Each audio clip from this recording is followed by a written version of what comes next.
광복 70년을 맞아 티브로드 뉴스는 우리 지역 역사의 현장을 조명해봅니다. 먼저 일제강점기 당시 일본이 어린이들에게 만행을 저질렀던 선감도의 아픈 역사를 되돌아보겠습니다. 이재문 기자입니다. 예술인들의 창작 공간인 경기창작센터. 지금은 방조제가 만들어져 대부도로 불리는 곳에 있지만 예전에는 대부도 남쪽에 위치한 작은 섬, 선감도였습니다. 이곳 경기창작센터가 위치한 곳은 일제강점기부터 군사정권 시대까지 어린아이들이 피눈물을 흘렸던 아픔의 장소입니다. 일제강점기였던 1942년 4월, 일본은 선감도의 주민 대부분을 내쫓고 선감학원을 세웠습니다. 선감학원의 설립 목적은 거리를 떠도는 8살에서 14살 사이의 소년들을 데려다가 교육을 시켜 건강한 사회인을 만든다는 것이었습니다. 하지만 실상은 달랐습니다. 수용됐던 수백 명의 아이들은 혹독한 노동과 폭력에 시달렸습니다. 일본이 어린이들에게 교육한 것은 천황에 대한 충성이었습니다. 당시 선감학원이 어린이들에게 교육했던 내용이 사진에 고스란히 남아 있습니다. 명예로운 일본의 군인이 된다는 것은 행복한 일이다. 지원병이 되어 천황의 은혜에 보답할 것이다. 강제노역과 굶주림, 폭력에 시달렸던 아이들은 섬을 탈출하기 위해 저 바다를 건넜습니다. 하지만 바다에 빠져 죽기도 하고 붙잡혀와 맞아 죽기도 했습니다. 그들의 영혼을 달래기 위한 추모비가 지난해 경기창작센터에 세워졌습니다. 해방을 맞은 뒤 무려 69년의 세월이 흐른 뒤였습니다. 광복 70년을 앞두고 어린 영혼들의 넋을 추모하기 위해 안산 시민들이 참배에 나섰습니다.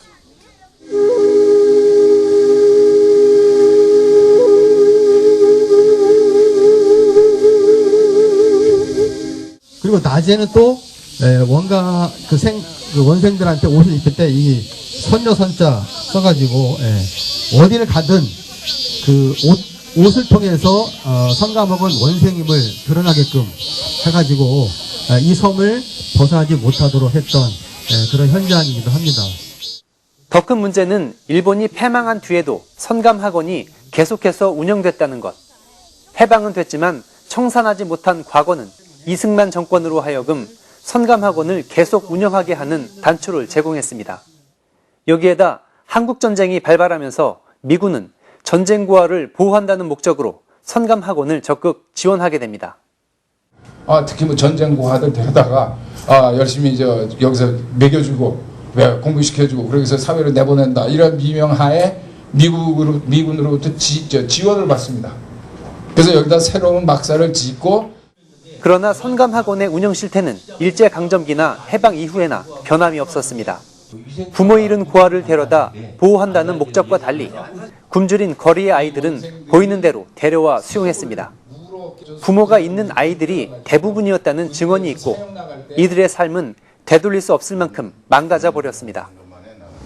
그 중에 저희들은 항상 여기를 나갔다 하더라도 부모를 못 찾았어요.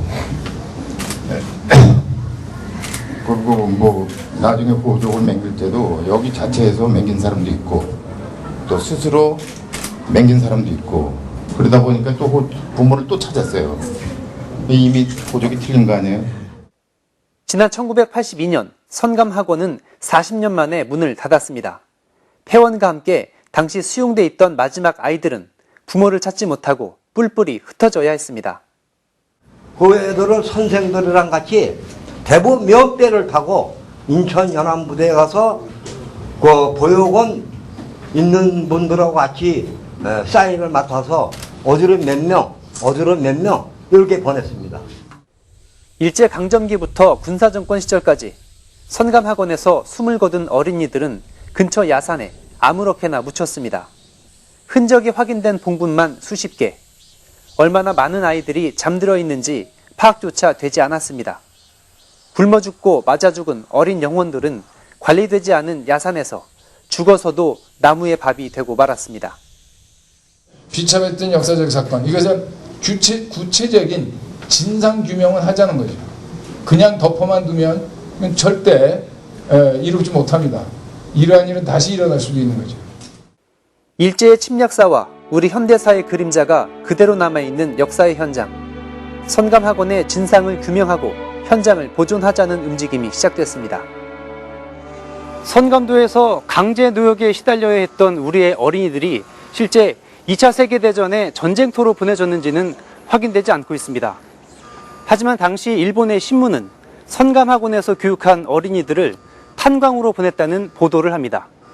일본은 우리 어린이들의 손을 빌려 우리의 자원을 빼앗아간 것이죠. 지금은 광명동굴로 불리는 이곳, 옛 치흥광산 역시 우리의 아픈 역사를 간직한 곳입니다.